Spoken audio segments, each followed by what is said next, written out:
देश के 12 राज्यों में आज से एसआईआर की प्रक्रिया शुरू हो रही है। मध्य प्रदेश में भी आज से एसआईआर की प्रक्रिया शुरू हो रही है और आप देख सकते हैं कि बीएलओज जो हैं घर घर में जाकर के ये फॉर्म्स दे रहे हैं, जिसके जरिए जो मतदाता हैं वो अपनी डिटेल देंगे। इसको लेकर के कई तरह की भ्रांतियां भी हैं। हम समझेंगे कि पूरी प्रोसेस क्या है इस एसआईआर की।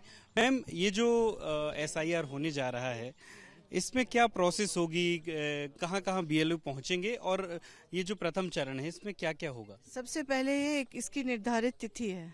इसको 4 नवंबर से 4 दिसंबर तक मुझे सिर्फ घर घर जाके उनका गणना पत्रक देने हैं।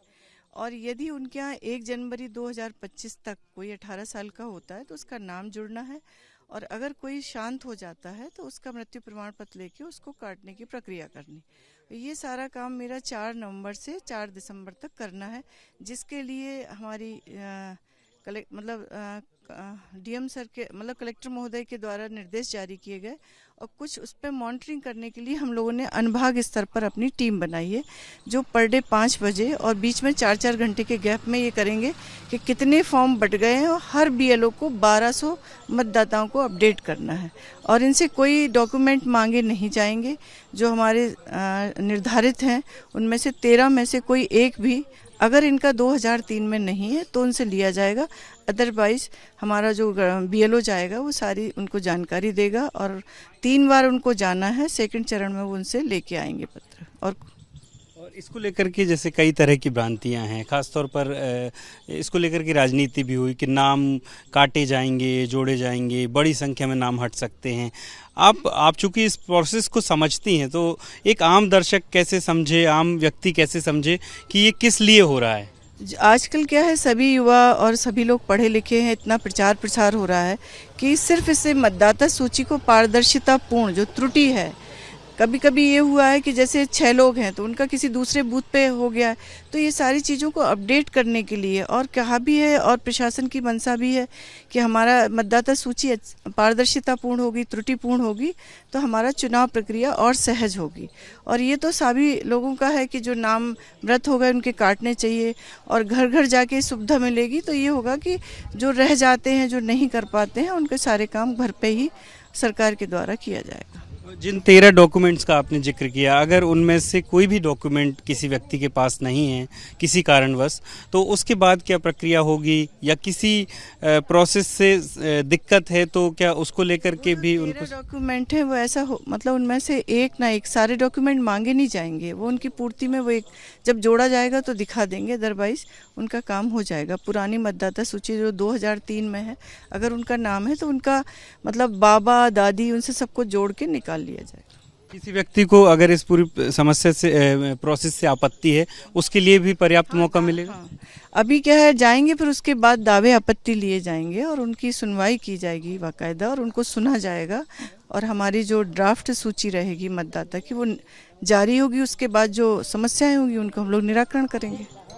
तो यहाँ पर देखिए कि किस तरीके से प्रोसेस शुरू हो गई है। एक बार सर ये फॉर्म अगर आप दिखा सकें कि कितना बड़ा ये फॉर्म होता है और क्या क्या जानकारियाँ लगभग इसमें होती हैं? इसमें 2003 की जानकारी और उससे लेके 2025 तक की जानकारी इसमें लेना है, और इसमें सभी जैसे जन्मतिथि, आधार, मोबाइल नंबर, पिता का नाम, माता का नाम, मकान नंबर, और हर वोटर के लिए एक फॉर्म है, गणना पत्रक है। हर मतदाता के लिए एक फॉर्म दिया जा रहा है। इसको पूरा भर के, और एक कलर फोटो, इसका ब्लैक वाइट बैकग्राउंड रहेगा, वो लिया जाएगा, और ये मतदाता सूची का वेरिफिकेशन किया जा रहा है। कितनी बार बीएलओज को आना होगा मतदाता के पास में? वैसे तो 2 बार आना है, और अगर नहीं मिलने की स्थिति में हम 3 बार तक उनके घर जाएंगे, तीसरी बार तक हम उनके घर जाएंगे।